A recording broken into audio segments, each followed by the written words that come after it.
Hi, I'm Samantha and I'm the Minnesota State Executive here.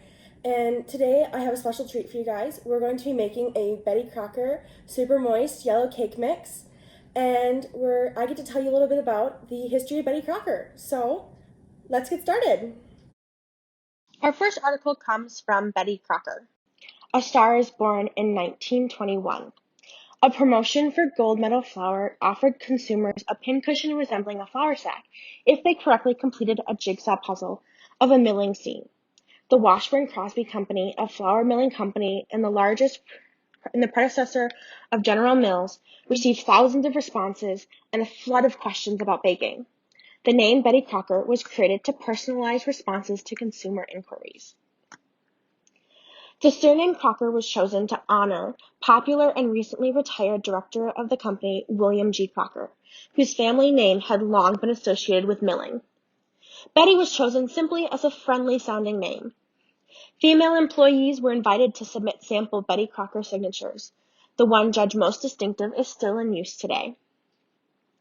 During this same period, the company was expanding its commitment to consumer service and product quality by sponsoring cooking schools across the country and employing home economists to carefully test and demonstrate its gold medal winning flour.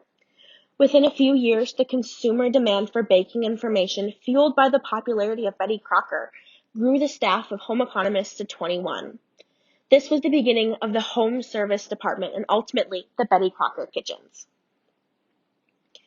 Betty gets a voice. In 1924, the Washburn Crosby Company saved a local radio station from bankruptcy, changed the station's name to its acronym, WCCO, and presented Betty Crocker on daytime radio's first cooking show. Betty Crocker Cooking School of the Air was an immediate success, and the next year was expanded to 13 regional stations. Graduates of the program who completed reports and sent them to Betty Crocker for grading numbered 238 in their first year and ranged in age from 18 to 82. Each station had its own Betty Crocker voice, reading scripts written at the Home Service Department in Minneapolis. In 1927, the cooking school became a program on the fledgling NBC network, continuing for 24 years with more than 1 million listeners enrolled. The First Lady of Food. During the early 1940s, surveys showed that the name Betty Crocker was known to 9 out of 10 American homemakers. According to Fortune magazine, in April 1945, she was the second best-known woman in America, following First Lady Eleanor Roosevelt. Betty Crocker was known as the First Lady of Food. In 1945, at the request of U.S. Office of War Information, for 4 months, Betty Crocker broadcast on NBC Radio a program called Our Nation's Rations, to help homemakers make the most of rationed food. Almost 7 million copies of a Betty Crocker wartime booklet, Your Share, were distributed at this time.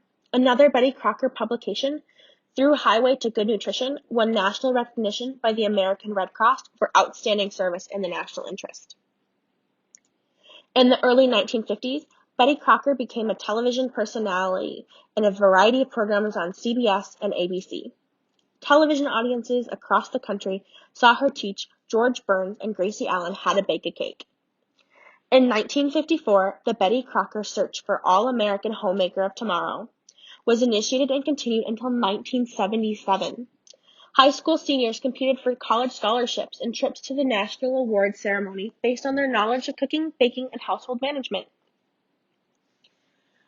The Cookbooks and the Big Red Spoon.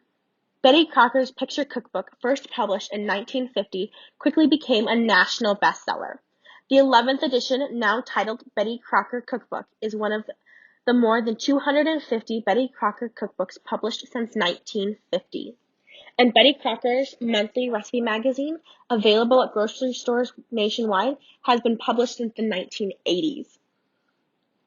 The Betty Crocker Red Spoon, designed by Lippincott and Margels Incorporated, began appearing on packaging in 1954. Its obvious tie-in with the kitchen made it a valued logo.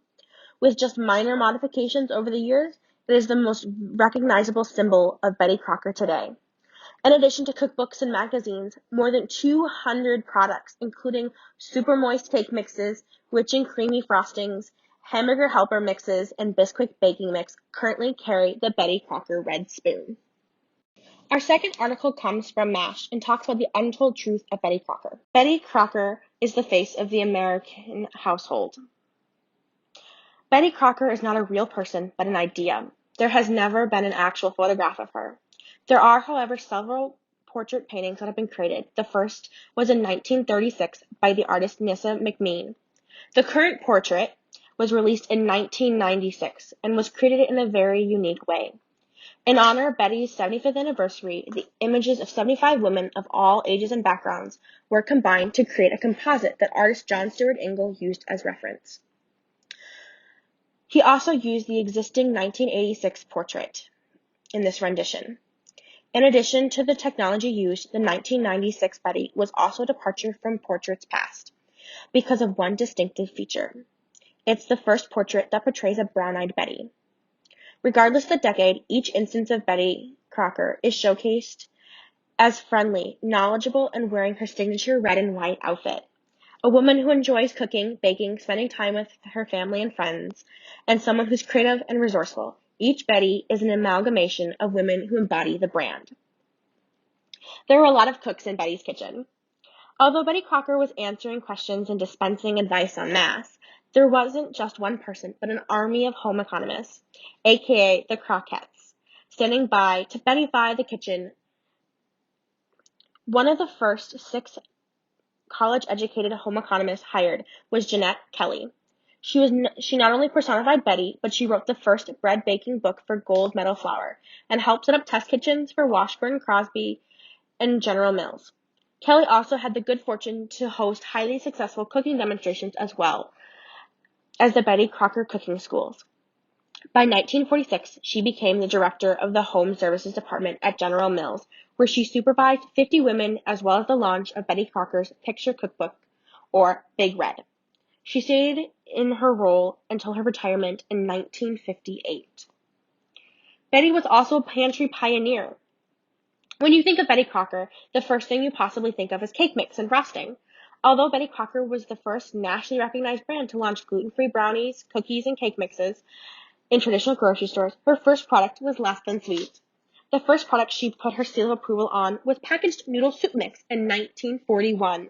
Cake mixes didn't arrive until 1947. Betty Crocker was also an activist. Not one to stand on the sidelines while the country went off to war during 1943, Betty Crocker produced a mealtime guide so women at home could help the war effort by rationing their meals. Her step-by-step guide, as detailed by Organized Clutter, taught those at home the best ways to stretch everything from meat to vegetables and even fat rations. Marjorie Child Husson was the voice of Betty Crocker on air, as well as an economist and editor of cookbooks, but she also was quite serious about empowering women. According to an article from American Association of University Women, Husson believed the work she did as Betty Crocker gave women a sense of importance. In 1948, in recognition of her pioneering work, President Harry Truman awarded Husson with the Woman of the Year award from the Women's National Press Club. It was an honor she shared that year with Eleanor Roosevelt, Grandma Moses, and Portland Mayor Dorothy McCullough Lee.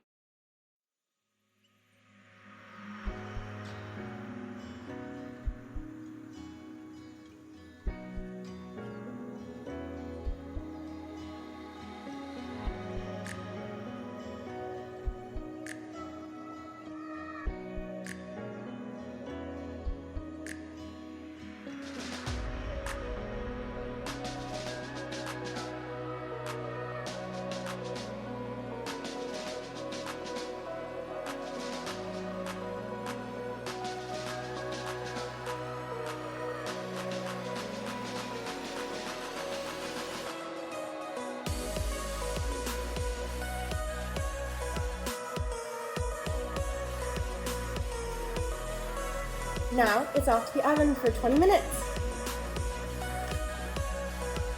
And here we are, 20 minutes later with this beautiful cake in front of us. Thank you all so much for watching and spending your time baking this cake with me. I hope you all enjoyed it and you got to learn a little bit more about Betty Crocker in the process. Bye!